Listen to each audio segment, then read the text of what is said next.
Freemasonry, a complete deep dive. Origins, beliefs, degrees, rituals, symbols, and the Western esoteric transmission, the oldest surviving initiatory fraternity in the Western world.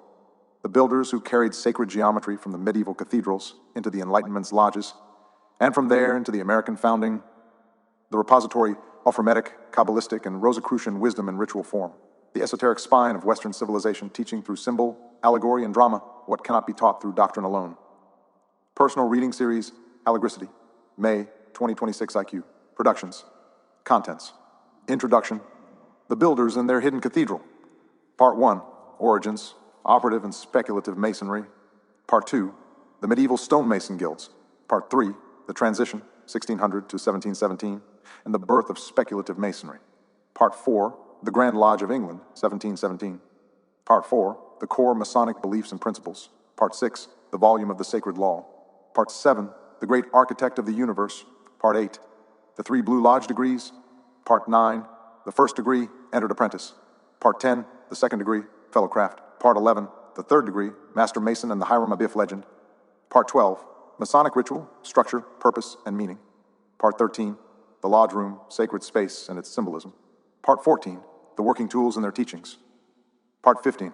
The Masonic Apron, the Universal Sacred Garment. Part 16. The York Rite, Royal Arch, Cryptic, and Knights Templar. Part 17. The Scottish Rite, 4th through 32nd degree. Part 18. The Shriners and Allied Masonic Bodies. Part 19. The Sacred Geometry of Masonry. Part 20. The Kabbalah Masonry Connection. Part 21. Rosicrucianism and its influence on Masonry. Part 22. Masonry and the Hermetic tradition. Part 23. Famous Freemasons and historical impact. Part 24. Masonry and the American founding. Part 25. Women in Masonry, Co-Masonry and Women's Lodges. Part 26. Prince Hall Masonry, the African American tradition. Part 27. Masonry and Religion, Conflicts and Resolutions. Part 28. The Allegory Lens, Sacred Geometry, Initiation, and the Builder's Path. Introduction. Freemasonry is the oldest surviving initiatory fraternity in the Western world, and one of the most persistently misunderstood. It has been simultaneously accused of being a secret world government, a satanic cult, a Jewish conspiracy, an atheist front, a Catholic conspiracy, and a Protestant conspiracy. Accusations that collectively cancel each other out and reveal less about Masonry than about the anxiety that any organization maintaining genuine secrets tends to produce in the wider culture. What Freemasonry actually is: a fraternity organized around the allegory of the medieval stonemason's craft, transmitting a specific body of philosophical, ethical, and esoteric teaching through ritual drama, symbol, and the progressive initiatory degrees of the 3 Blue Lodge degrees, and for those who choose to continue, the higher degrees of the York Rite and Scottish Rite. Its core teaching, that the practitioner is to work on themselves as the operative mason worked on rough stone, smoothing and perfecting the ashlar of their character, is among the most practical and most consistently held ethical frameworks in the Western world. The Allegory practitioner, Freemasonry matters for 3 specific reasons. It is the primary vehicle through which Hermetic, Kabbalistic, and Rosicrucian sacred knowledge was transmitted through the Enlightenment and into the modern Western world. Its ritual drama is one of the most sophisticated ancient Western uses of embodied initiatory experience as a vehicle of sacred teaching, and its relationship to the American founding through the specific Masonic principles of liberty, equality, and the brotherhood of all human beings under the Great Architect makes it a direct upstream source of the cultural context within which Allegory operates. Origins, Operative, and Speculative Masonry. The history of Freemasonry divides into 2 periods separated by the critical transition of the late 17th and early 18th centuries, the era of Operative Masonry and the era of Speculative Masonry. Operative versus Speculative Masonry. Operative Masonry, the actual craft of working with stone, cutting, shaping, and placing the blocks from which medieval European sacred architecture was built. The Operative Masons were among the most skilled craftspeople of their era, possessing knowledge of structural engineering, mathematics, and the practical arts of large-scale construction. They organized themselves into guilds with specific degrees of membership and specific means of recognizing fellow guild members. Speculative Masonry, the philosophical fraternity that emerged from the operative guilds, using the Masons' tools and terminology as an allegorical framework for ethical and spiritual teaching. The square teaches moral rectitude, the compass teaches the proper limitation of desires, the level teaches the equality of all human beings, the plumb teaches the uprightness of conduct. The speculative Mason works not on physical stone, but on the rough ashlar of their own character, seeking to shape it into the perfect ashlar of complete virtue. The transition, the historical evidence for how operative Masonry became speculative Masonry, is fragmentary. The oldest surviving Masonic document shows a guild document that already contains elements of moral and philosophical teaching alongside operative craft rules. By the early 17th century, non-operative members were entering operative lodges. By 1717, the operative element had effectively disappeared, and speculative masonry was fully formed. The medieval stonemason guilds, the builders of sacred space. The medieval stonemason guilds were among the most sophisticated organizations of the medieval world, maintaining a remarkable degree of independence from both feudal lords and the church, possessing technical knowledge that was genuinely irreplaceable, and moving across national boundaries in a way that few other craftspeople could. They built the Gothic cathedrals, some of the most extraordinary structures ever erected by human beings, achievements of structural engineering that were not fully understood by modern engineering until the 20th century. The knowledge they carried, the operative masons possessed a body of technical knowledge that was simultaneously practical and sacred, the sacred geometry, the specific techniques of Gothic arch construction, and the specific vocabulary of the craft that allowed masons from different regions to recognize each other and to confirm their skill level to a potential employer. Sacred geometry in the cathedrals. The medieval cathedrals were not merely engineering achievements, they were cosmological statements in stone. Their proportions, their orientations, their specific mathematical relationships, and their symbolic programs were deliberate theological statements. The Gothic builders understood themselves as working in the tradition of the Templum Solomonis, Solomon's Temple, and their cathedrals were designed to embody the same cosmic proportions that they believed the temple had expressed. The golden ratio, the proportion 1:1, 618, that appears throughout the natural world, was understood by the medieval builders as the signature of the divine in the material world. Incorporating the golden ratio into the cathedral's proportions was incorporating the divine signature into the sacred building. The sacred triangle, the 3 to 4 minus 5 right triangle, and the equilateral triangle are the two foundational geometric forms of operative masonry, and they remain among the most prominent symbols in speculative masonry. The transition, 1600 to 1717, from craft to philosophy. The century between 1600 and 1717 is the most significant and least clearly documented period in Masonic history. The transition from operative guild to speculative fraternity. The absorption of Hermetic, Rosicrucian, and Kabbalistic content into the Masonic framework, and the emergence of the distinctively Masonic blend of fraternal organization with esoteric teaching. The Rosicrucian connection. In 1614-1615, two pamphlets appeared in Germany, the Fama Fraternitatis and the Confessio Fraternitatis, announcing the existence of a secret brotherhood called the Rosy Cross, supposedly founded by a mysterious Christian Rosenkreuz who had traveled to the East and learned the ancient wisdom of Arabia, Egypt, and other sacred traditions. The pamphlets called for a universal reformation of the arts and sciences based on this ancient wisdom. Whether or not an actual Rosicrucian brotherhood existed, the pamphlets were enormously influential. They created an intellectual movement among hermetically minded scholars and alchemists throughout Europe. Many of these scholars subsequently entered the emerging speculative Masonic lodges, bringing their Hermetic, Kabbalistic, and Rosicrucian interests with them. The cross-pollination of these streams with the operative Masonic framework produced the esoteric Freemasonry that emerged in its mature form after 1717. Key figures in the transition. Elias Ashmole, English antiquary astrologer and alchemist, recorded the first documented initiation of a non-operative Mason in his diary. Ashmole was deeply interested in Hermeticism and Rosicrucianism. His entry into Masonry suggests the overlap between these traditions. Robert Moray, Scottish soldier and natural philosopher, one of the founders of the Royal Society, initiated into Masonry in 1641. The overlap between the early Royal Society and Freemasonry is significant. Many of the Royal Society's founders were Masons or had Masonic connections. James Anderson, Scottish minister who wrote the constitutions of the Freemasons for the newly formed Grand Lodge of England, the foundational document that gave speculative Masonry its explicit philosophical framework, tracing the craft's origins from Adam through Noah, Hiram, and Solomon to the present. The Grand Lodge of England, 1717. The founding of speculative Masonry. On June 2004, 1717, 4 London lodges meeting at the Goose and Gridiron Ale House in St. Paul's Churchyard formed the first Grand Lodge, the administrative body that would govern and legitimize Freemasonry in England and through its subsequent proliferation throughout the world. What the formation of the Grand Lodge did. The Grand Lodge of England standardized the 3 degrees, created a formal administrative structure, established the principle of amity, and began the process of Masonry's extraordinary spread, first through Britain and Ireland, then through the British Empire, then through continental Europe, and through European colonialism into virtually every country in the world. The Anderson Constitutions. James Anderson's Constitutions of the Freemasons is the foundational document of modern speculative Masonry, establishing the key principles that distinguish Masonry from religious organizations, the requirement that a Mason believe in a supreme being, the prohibition on discussing politics or sectarian religion in the lodge, and the ancient obligation to obey the civil authorities. The core Masonic beliefs and principles. Freemasonry is not a religion. It has no theology, no creed, no specific doctrine about the nature of the divine, no afterlife doctrine, and no claim to be the path of salvation. But it is also not a secular organization. It requires specific metaphysical commitments and uses religious language, symbolism, and ritual as its primary teaching vehicle.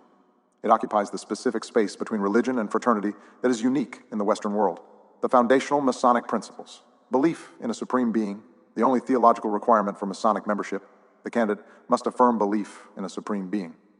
No specification of which being, what name, what attributes, or what relationship to the candidate's existing religious tradition, a Muslim, Christian, a Jew, a Hindu, a Zoroastrian, and a deist, can all be Masons together. Each holds their volume of the sacred law open before them. The brotherhood of all human beings, the recognition that all human beings share fundamental equality before the divine, the brotherhood of man under the fatherhood of God in Masonry's traditional formulation. This was a genuinely radical principle in the pre-democratic world of Masonry's formation. In the lodge, the duke, and the tradesman sit as equals. The improvement of character, the central practical commitment, that Masonry's purpose is the moral improvement of its members through the teaching of specific virtues and through the self-examination that the degree's ritual content encourages. The rough ashlar is to be worked into the perfect ashlar. The relief of distress, Masonry's extensive charitable dimension, the care for widows and orphans of Masons, the support of hospitals and educational institutions, and more broadly the obligation of each Mason to assist fellow human beings in need. Masonic charity has funded hospitals, schools, and relief organizations worldwide. The pursuit of truth, Masonic symbolism consistently identifies the divine and wisdom with light. The lodge's ritual movement is from darkness toward light. More light in Masonry is a persistent phrase, not merely more visible light, but more understanding, more wisdom, more alignment with the divine. The volume of the sacred law, Masonry's relationship to Scripture. Every Masonic lodge operates with one or more volumes of the sacred law open upon the altar. The specific sacred text appropriate to the member or candidate in question.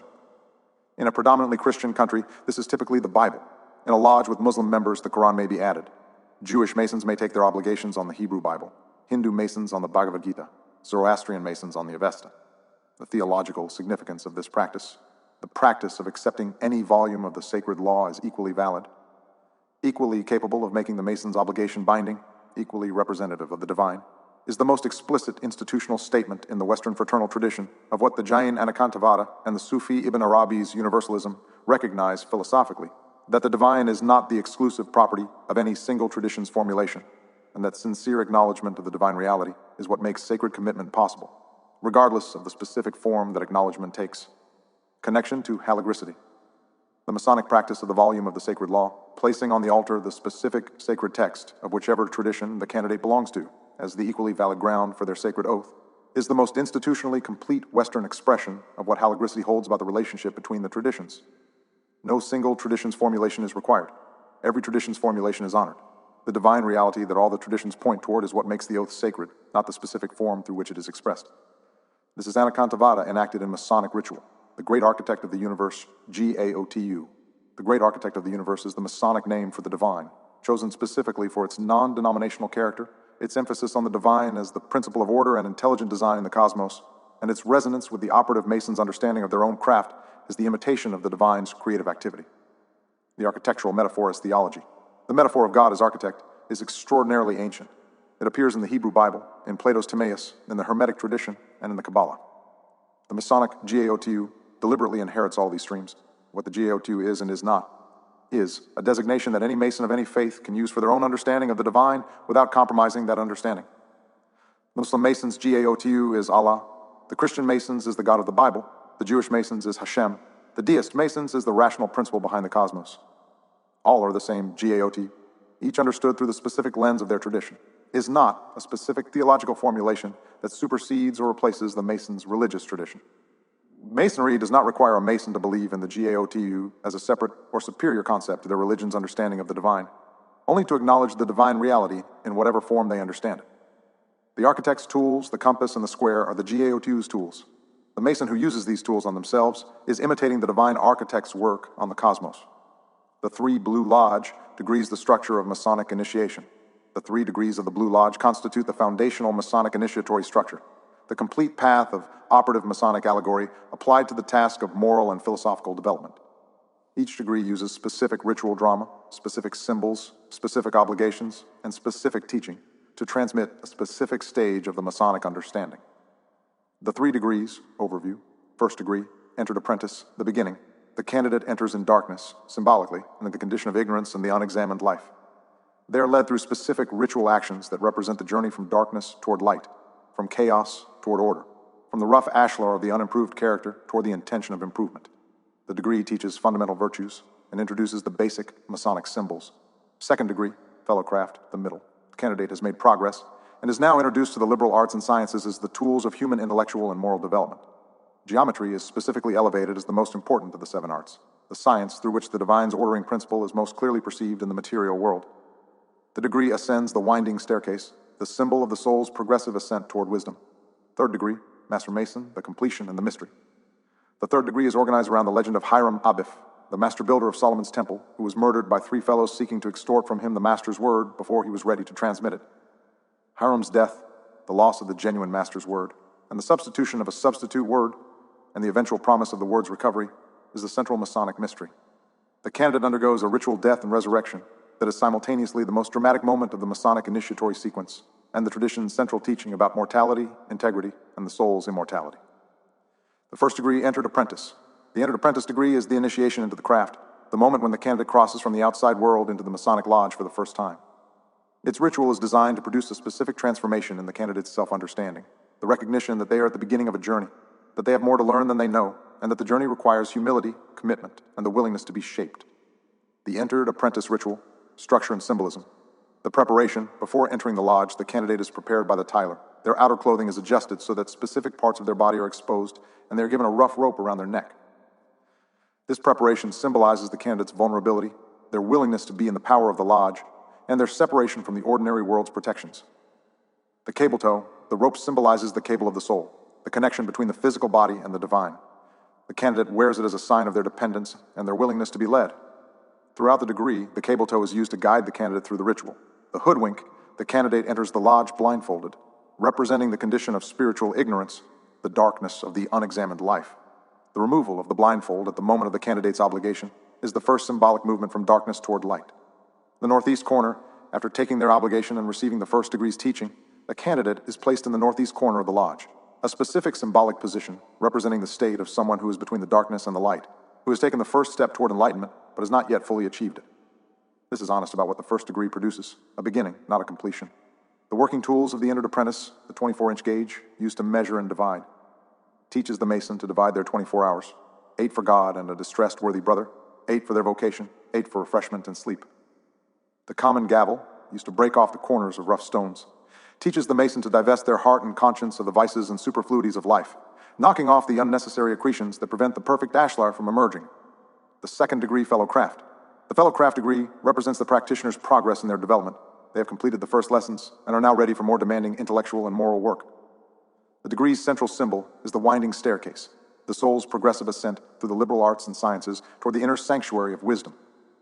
The fellowcraft degree, key elements. The winding staircase, the candidate ascends a symbolic winding staircase of 15 steps, passing through 3 groups of steps associated with the 3 original degrees, the 5 senses, and the 7 liberal arts and sciences. The winding, rather than straight ascent, represents the non-linear or often indirect path of genuine spiritual development. The 5 senses, the second degree, teaches that the 5 physical senses are the primary instruments through which human beings receive knowledge from the external world, and that their proper cultivation and proper use is the foundation of all genuine understanding. This teaching acknowledges the importance of embodied experience as the beginning of wisdom. The 7 liberal arts and sciences, grammar, rhetoric, logic, arithmetic, geometry, music, and astronomy. The fellowcraft is to develop all 7. Geometry's primacy. Geometry, the first and noblest of sciences, is the basis upon which the superstructure of Freemasonry is erected. This extraordinary claim, that geometry is not merely a mathematical discipline, but a sacred science revealing the divine's ordering principle, connects Masonry directly to the Pythagorean tradition, to the Hermetic tradition, and to the Islamic science of sacred geometry. The working tools, the square, to try and adjust rectangular corners of buildings, teaches the Mason to square their actions by the square of virtue. The level, to try horizontal surfaces, teaches the Mason that all human beings stand on the same level before God and each other. The plumb, to try perpendicular lines, teaches the Mason to walk uprightly before God and humanity. The third degree, Master Mason, and the Hiram Abiff legend. The Master Mason degree is the climax of the Blue Lodge, the most dramatically intense, most symbolically complex, and most theologically significant of the 3 degrees. Its central element is the legend of Hiram Abiff, the master builder of Solomon's temple, The candidate undergoes a ritual death and resurrection that carries the most important teaching the Masonic tradition offers, that integrity unto death is the highest expression of the craft's values, and that death is not the end. The legend of Hiram Abiff, the legend, as recounted in the third degree, runs as follows. Hiram Abiff was the Grand Master Architect of Solomon's Temple, possessor of the Master's word that could only be communicated in the presence of Solomon, Hiram King of Tyre, and Hiram Abiff together. 3 fellow crafts, impatient to receive the Master's word before their time and before they had earned it, accosted Hiram at each of the temple's 3 principal gates at noon. At each, they demanded the word under threat of death. At each, Hiram refused, "My death rather than the secrets of a master mason," and was struck. He was mortally wounded at the west gate and buried at a specific location. His body was later discovered by search parties sent out by Solomon, and his murderers were eventually found and brought to justice. At the grave, Hiram was raised from the dead by the lion's paw grip, a resurrection that is the central image of the degree. The third degree's multiple meanings. As moral allegory, Hiram's integrity, his refusal to compromise the craft's highest secrets under mortal threat, is the model of the Mason's own commitment. No worldly consideration justifies the compromise of integrity. The teaching is simple, demanding, and enduring. As death mystery, the candidate undergoes the ritual death and resurrection of Hiram, is symbolically killed, laid in a symbolic grave, and raised by the Master's grip. This ritual experience is the Blue Lodge's version of the ancient mystery initiations that dramatize death and rebirth as the central sacred teaching about the soul's nature and destiny. As esoteric teaching, at the esoteric level, Hiram represents the divine spark, the higher self, the inner divine nature, that is buried in matter and must be raised through the practitioner's spiritual work. The Master's word is the divine name, the recognition of one's own divine nature, that is lost when the soul descends into matter and recovered through the initiatory path. The substitute word, because Hiram died with the genuine word, a substitute word was adopted until the genuine word could be recovered. This substitution, mahabon in many jurisdictions, represents the practitioner's current condition. They have a word, they do spiritual work, but the fullest recognition of the divine nature is yet to be recovered. This honest acknowledgement of incompleteness is one of Masonry's most authentic elements. Masonic ritual structure, purpose, and meaning. Masonic ritual is one of the most complete surviving examples of initiatory ritual drama in the Western world, a form of sacred theater in which the candidate is not merely an audience member, but the protagonist of a drama that is designed to produce specific changes in their understanding through embodied experience rather than through doctrine, or ritual rather than instruction. The choice to transmit Masonic teaching through ritual drama rather than through direct instruction is deliberate and philosophically grounded. Albert Pike, the 19th century Masonic philosopher whose morals and dogma of the ancient and accepted Scottish rite remains the most comprehensive English language treatment of Masonic symbolism, wrote, "Masonry teaches its lessons by symbols.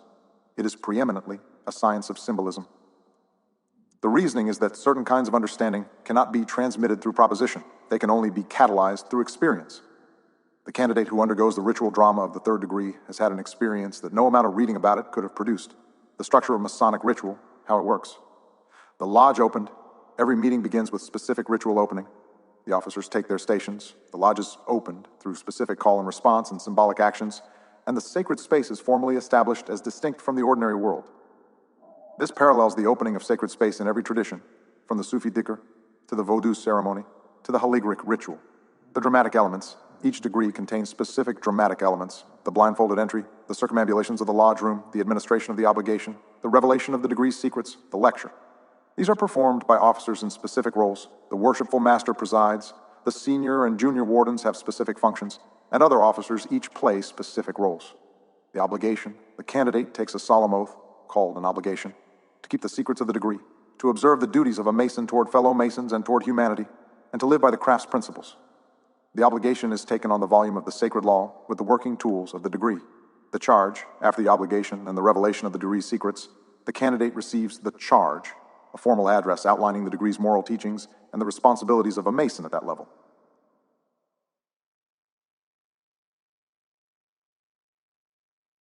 With specific closing ritual. The business of the lodge is completed. The officers depart their stations in reverse order from the opening, and the lodge is formally closed. The sacred space is dissolved, and the members return to the ordinary world. The lodge room's sacred space and its symbolism. The Masonic lodge room is one of the most symbolically complete sacred spaces in the Western world. Every element of its layout, its furnishings, its lighting, and its decorative program carries specific symbolic meaning. Sending the lodge room as a cosmological model transforms it from a meeting room with unusual decor into one of the most sophisticated sacred architectures in any tradition. The lodge room, complete symbolic reading. Orientation, the lodge room is oriented east-west. with the worshipful master in the east and the senior warden in the west. This orientation replicates the orientation of the Jerusalem temple and of most sacred architecture in the Western tradition. The three great lights: 1. The volume of the sacred law, the divine will revealed in text. 2. The square, moral rectitude, the correspondence of action to principle. 3. The compass, the containment of desires within proper limits. These three, always open upon the altar, are the constant reference points of the lodge's work. The three lesser lights, 3 candles in specific positions, representing the sun, the moon, and the master of the lodge. This triple candle arrangement is directly parallel to the 3 sacred candles of many other traditions. The blazing star, a 5-pointed star at the center of the lodge room floor, representing in different Masonic interpretations. The divine providence that guides and oversees the lodge's work, the letter G, the soul's aspiration toward the divine. The Hermetic Kabbalistic pentagram as the symbol of the microcosm. The tessellated border, the black and white checkered floor of the lodge room, representing the alternation of good and evil, light and darkness, joy and sorrow that constitutes the texture of ordinary human life. The Mason walks over this floor, acknowledging the reality of both dimensions without being defined by either. The rough and perfect ashlars, 2 pieces of stone, one rough and irregular, one smooth and squared, placed at specific locations in the lodge room. The rough ashlar represents the candidate's condition. Before Masonic initiation, the perfect ashlar represents the result of sustained Masonic labor on the self. Between them stands the setting maul, the tool used to work the stone, representing the lodge's ritual as the instrument of transformation, the working tools and their teachings. Masonry's most distinctive pedagogical device is the working tools, the actual tools of the operative stonemason used allegorically to represent specific moral and philosophical principles. The tools are presented in each degree with specific explanations of their moral application, the complete set of working tools and their moral applications. The 24-inch gauge, the ruler used to measure stone, morally, the instrument for dividing the 24 hours of the day into their proper uses. 8 hours for God and a distressed worthy brother, 8 hours for vocation, 8 hours for refreshment and rest. The common gavel, used to knock off excess stone, morally, to divest the heart and conscience of the vices and superfluities of life that prevent the perfect ashlar of character from emerging. The square, used to try and adjust rectangular corners, morally, to square actions by the square of virtue, to ensure a correspondence between stated principles and actual conduct. The level, used to try horizontal surfaces, morally, that all human beings stand on the level, that fundamental human equality before God is the foundation of all just social relations. The plumb, used to try perpendicular lines, morally, to walk uprightly before God and humanity, to maintain the vertical connection between the divine above and the material world below. The compass, used to draw circles and fix limits, morally, to contain desires and keep passions within proper bounds. The compass drawn over the heart in the Master Mason's apron imagery represents this containment. The trowel, used to spread the cement that unites the building's stones, morally, to spread the cement of brotherly love and affection that unites the Masonic fraternity into one family across all the differences of the wider world. The York Rite Royal Arch, Cryptic Council, and Knights Templar. Beyond the 3 Blue Lodge degrees, Masonry offers several appendant bodies through which members may pursue further initiatory and philosophical development. The York Rite is one of the 2 major paths of higher Masonic degrees in the United States, consisting of 3 bodies with their own distinctive degrees.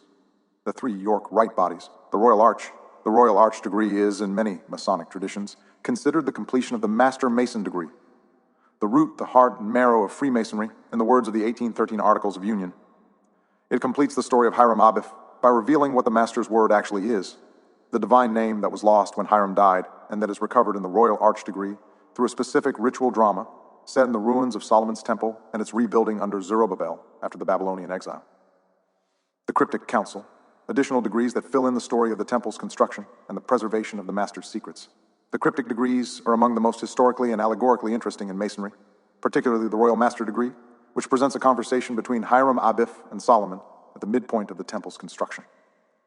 The Knights Templar, the most distinctively Christian of the York Rite bodies, requiring its members to be Christian.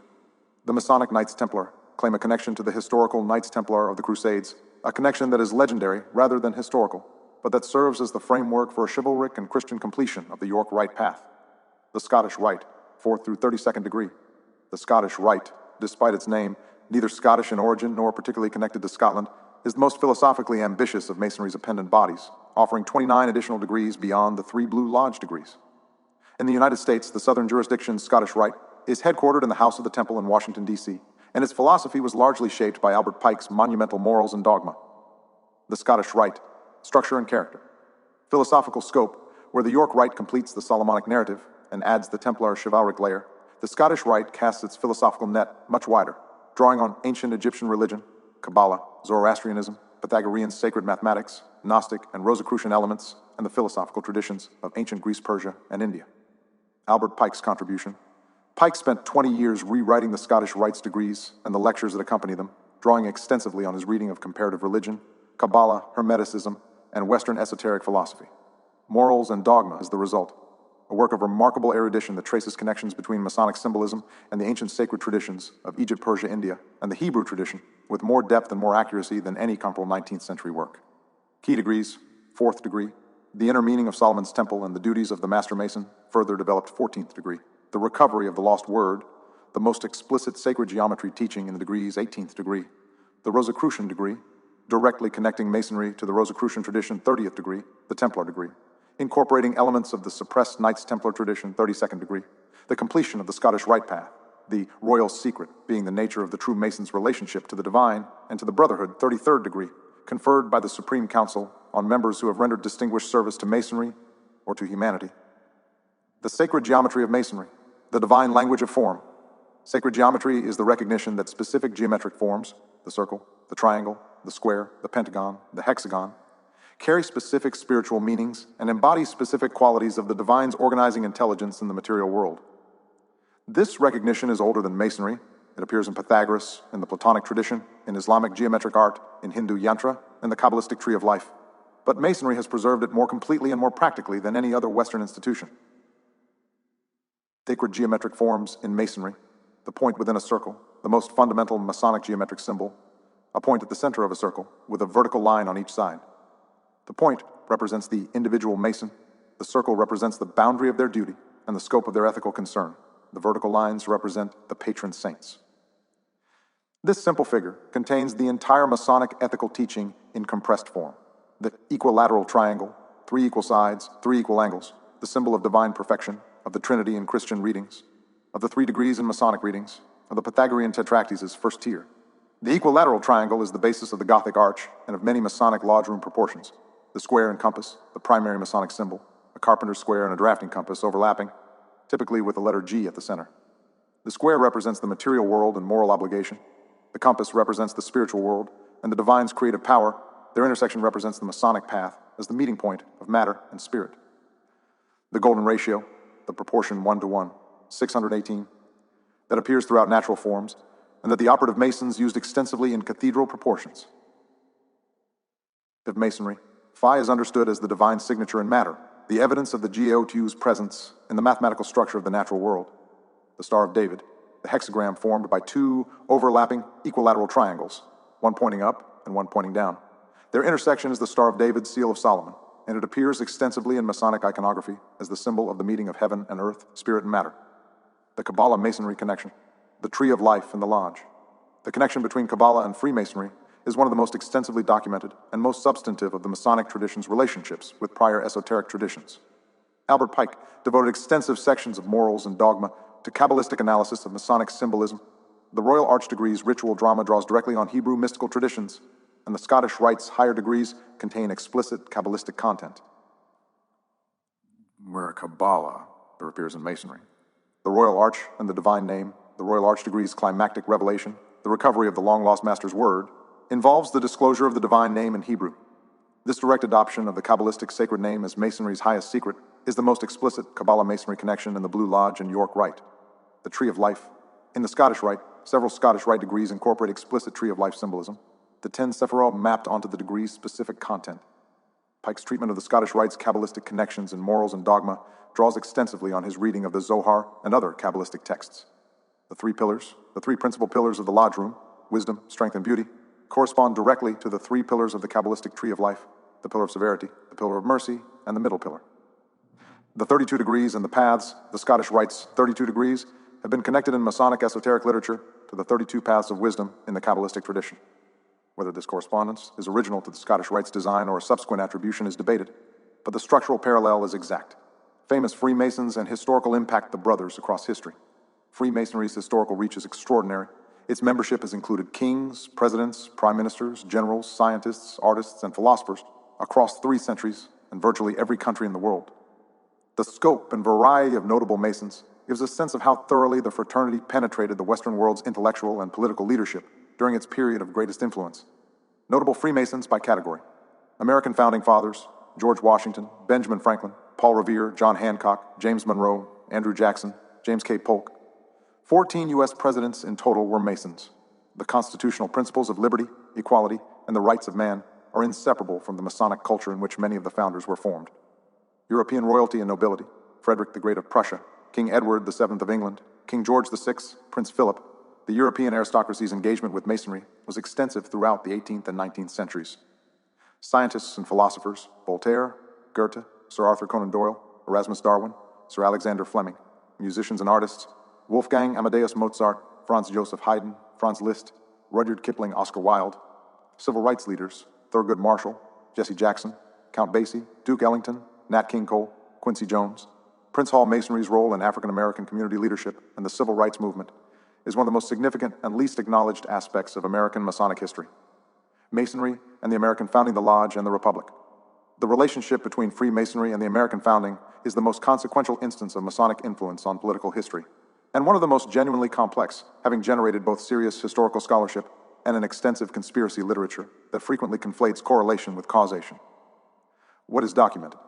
At least 9 signers of the Declaration of Independence were Masons. At least 13 signers of the Constitution were Masons. George Washington, as Commander-in-Chief, used military lodges to maintain morale and cohesion. Across the Continental Army, the Boston Tea Party was planned at the Green Dragon Tavern, which housed a Masonic lodge. The principles of the Declaration: that all men are created equal, that they are endowed with inalienable rights, that government derives its just powers from the consent of the governed, are virtually identical to the principles that Masonic lodge culture had been practicing since 1717. The Masonic principles in the American founding: equality. The lodge's practice of seating the Duke and the tradesmen as equals was genuinely radical in 18th century Europe. The translation of this Masonic practice into the political principle that all men are created equal, regardless of birth, rank, or wealth, is one of the direct practical contributions of Masonic culture to American democratic theory. Religious tolerance. Masonry's practice of accepting members from all religious traditions, while prohibiting sectarian religious discussion in the lodge, was the practical model for the First Amendment's Religious Freedom Clause. The principle that government should not establish any religion derived from the Enlightenment's anti-clerical traditions had been practiced in Masonic lodges for decades before it became constitutional law. The Great Seal and the dollar, the Eye of Providence that appears on the reverse of the Great Seal of the United States, is frequently identified as a Masonic symbol. While the symbol was used by both Masonry and non-Masonic Christian contexts, several of the Great Seal's designers were Masons, and the symbol's use on the seal reflects the broader Masonic cultural influence on the founding. The Washington Monument in the Capitol, the laying of cornerstones for major American public buildings, including the U.S. Capitol, the Washington Monument, and many state capitals, was conducted by Masonic lodges with specific Masonic ritual. This practice represented both the Masons' claim to a particular relationship with the American Republic and the Republic's recognition of that relationship. Prince Hall Masonry, the African American Masonic tradition. Prince Hall Masonry is the distinct stream of African American Freemasonry, founded in 1784 when Prince Hall and 14 other free black men were initiated into a British Army lodge in Boston and subsequently received a warrant from the Grand Lodge of England to establish the first African American Masonic lodge. It is one of the most important and most under-acknowledged institutions in African American history. Prince Hall's story. Prince Hall was a free black man in Boston, a leather worker and community leader who became convinced that the principles of Freemasonry were both genuinely true and profoundly at odds with the institution of slavery. His initiation into Masonry by the British Army Lodge in 1775, just before the Revolutionary War, was followed by a 15-year struggle to obtain recognition from American Masonic authorities, who consistently refused to recognize a black Masonic lodge. The Grand Lodge of England ultimately granted the warrant. Prince Hall Masonry's historical significance. Abolitionism.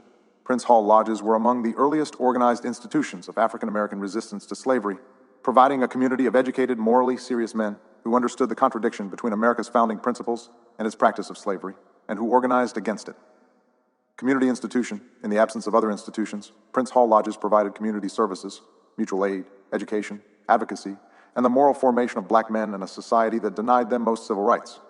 The lodge was simultaneously a fraternity, a church supplement, a community center, and a political organization.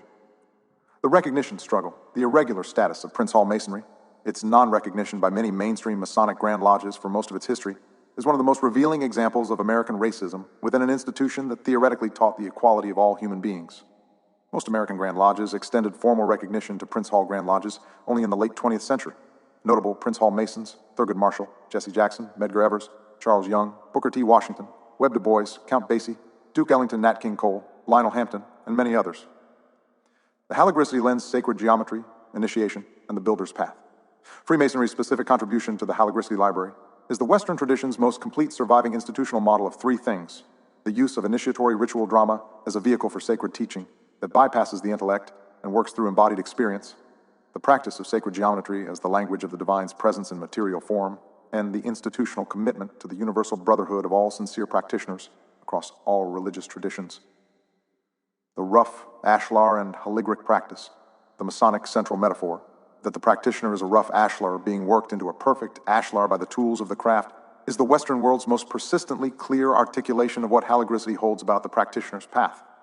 The tetralty's alignment, feeling, thinking, speaking, and doing in genuine correspondence is the set of tools through which the rough ashlar of the practitioner's unexamined character is worked into the perfect ashlar of the aligned life. The gavel knocks off the excesses, the square checks the angles, the plumb verifies the vertical. These are the tetralty's dimensions named in the operative Mason's vocabulary. The transmission chain. Masonry is the primary institutional vehicle through which the Hermetic Kabbalistic Rosicrucian stream of Western sacred knowledge was transmitted through the Enlightenment and into the modern world. The 7 Hermetic principles that underlie Haligricity's understanding of universal law arrive through a transmission chain that includes Masonic transmission. The Hermetic corpus's influence on Masonic philosophy is documented. Albert Pike's Morals and Dogma explicitly connects the Scottish Rite to the Hermetic tradition, and New Thought's founders moved in circles where Masonic philosophical influence was pervasive. Masonry is in Haligricity's intellectual ancestry, GAOTU, and the Haligric divine, the Masonic practice of the GAOTU, accepting every tradition's name for the divine as equally valid, requiring only sincere acknowledgement of the divine reality, is the institutional enactment of what Haligricity holds about the divine across traditions. The Haligric understanding that Ahura Mazda, and Ash and Brahman, and Ein Sof and the Tao are different cultural names for the same sacred reality is the philosophical formulation of what the Masonic Lodge practices operationally. The Muslim Mason, and the Christian Mason, and the Jewish Mason, and the Hindu Mason all work together in a lodge whose altar holds their different volumes of the sacred law open simultaneously. Connection to Haligricity. The builder who knows what they are building is different from the one who merely lays stone. The medieval cathedral builders who carved angels into capitals that no one would ever see, 70 feet above the floor, invisible from below, made as carefully as the ground-level work, because God would see them, understood that the quality of the work is not determined by whether it is observed. The Masonic teaching about the rough and perfect ashlar carries the same recognition. The work of character improvement is not performed for social approval or external recognition. It is performed because the GAOTU sees the interior of the building as clearly as the exterior, and the practitioner who builds with care in the interior, in their own conscience, in their own integrity, in their own tetralty alignment, is the practitioner doing the genuine Masonic work. Grand Rising. We meet upon the level and part upon the square. What words of precious meaning those simple phrases are. Come, let us contemplate them. They are worthy of a thought, with the highest and the lowest, what lessons they have taught. The lodge room is set, the volume of the sacred law is open, the square and compass lie upon the altar. The rough ashlar waits beside the perfect ashlar. The ancient geometry of the compass, the circle of proper limits drawn around the practitioner's desires, is the oldest moral technology in the Western world, older than Christianity, as old as the builders who first understood that the perfect form requires the right tools applied with the right intention by the right hands. Begin. Grand Rising. Personal reading series, Haligricity, or IQ Productions, or May 2026.